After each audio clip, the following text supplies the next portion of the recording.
Biden needs to pivot to a COVID-19 campaign strategy.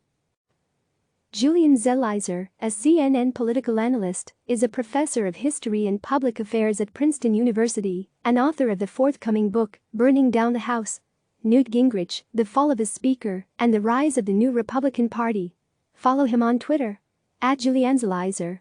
The views expressed in this commentary are his own. View more opinion at CNN. Under normal circumstances, this would be a time of celebration for Joe Biden's campaign. With 7 months left before Election Day, the former vice president is now the presumptive Democratic nominee, after his last remaining opponent, Senator Bernie Sanders, announced that he would suspend his campaign and called for his supporters to rally behind Biden. With the party united, Biden will be able to concentrate all of his attention on the general election. He can start raising money and developing a strategy to defeat President Donald Trump in 2020. Meanwhile, Trump continues to stumble in his efforts to govern a nation that has been locked down as a result of the COVID-19 pandemic. The economy is faltering, people are losing their lives and their jobs, and our general sense of well-being has undergone a stress test unlike any other in modern times. While we heard a great deal about malaise in the late 1970s, today the mood is one of despondency and hopelessness. As the crisis has mounted in the past 3 months, the president has been repeatedly slow to respond, ignoring clear warnings and spewing disinformation, instead of confronting the problem head-on. His messages often directly contradict what his own top experts have to say. And despite being someone who loves power, the president has failed to fully invoke his executive authority to ensure the production of the materials we need to fight this disease. His initial bump in the polls is now starting to slip. With an incumbent like this, there is almost no excuse for Biden to lose. Yet Biden's obstacles to victory remain immense. Unless things miraculously return to normal in the near future, this election will be like no other in our lifetime. The coronavirus will force the Democratic Party to reimagine what it means to run for the presidency. Without the possibility of running a ground game for at least several months, if not more, Biden and his campaign will face the real challenge of getting his message out to the public in the most surreal of times. Biden needs to demonstrate that he can do a better job using social media to build momentum in a time when most Americans are understandably focused on the pandemic.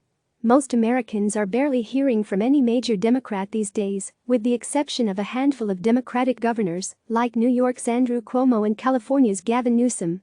The news is dominated by the latest updates about the spread of the disease, as well the president's daily press briefings, which suck all the oxygen from the room.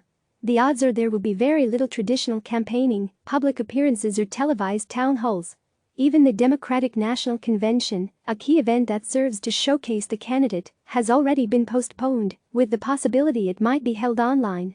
The good news for Biden is that the modern media ecosystem offers many more opportunities to get out the message. Ideas can be tweeted, statements can be live-streamed, and images can go viral. Indeed, President Trump has already demonstrated just how powerful these mediums can be with his prolific use of Twitter. His campaign has also shown how micro-targeted ads can be enormously effective. President Trump will certainly continue with his aggressive below-the-belt style of politics.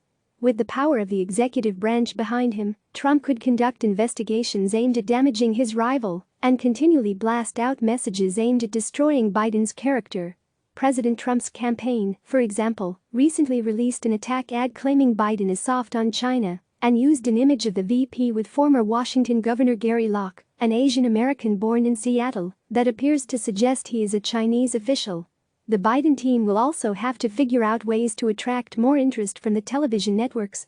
Working within the limits of social distancing, Biden will also need to consider staging some events, including one in which he could name a running mate in potential cabinet appointments. He could hold regular press briefings and make a few targeted on-site visits to factories that are shut down. This would create opportunities for Biden to explain to the public how he would build a team and do things differently than Trump. Democrats will also have to keep pushing to ensure that there is high turnout. Given that most Republicans are resisting the call to accelerate universal mail-in voting, absentee ballots and other measures to let people vote safely, Democrats will have to take the lead at the national and state level. President Trump and Republicans realize that low turnout will benefit the GOP. Finally, Democrats need to rethink their agenda.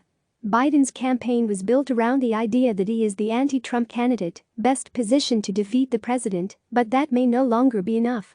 The pandemic has reshaped the national agenda. The public health care system is under tremendous strain, and the economy is in tatters. Biden needs to adjust his platform and address these problems. He needs to present a plan that will give Americans access to the health insurance they will need to cover the costs borne out of this virus. And with Americans suffering through a crisis echoing the magnitude of the Great Depression, voters will need to hear how he will get this country humming again. He would also do well to promote a plan to safeguard both the healthcare system and the economy should another outbreak occur. President Trump failed to prepare for the coronavirus and waited until it was too late to respond to an epic challenge. Biden shouldn't make the same mistake when it comes to presenting his vision for a country now facing extraordinary circumstances. The consequences of this election will be enormous.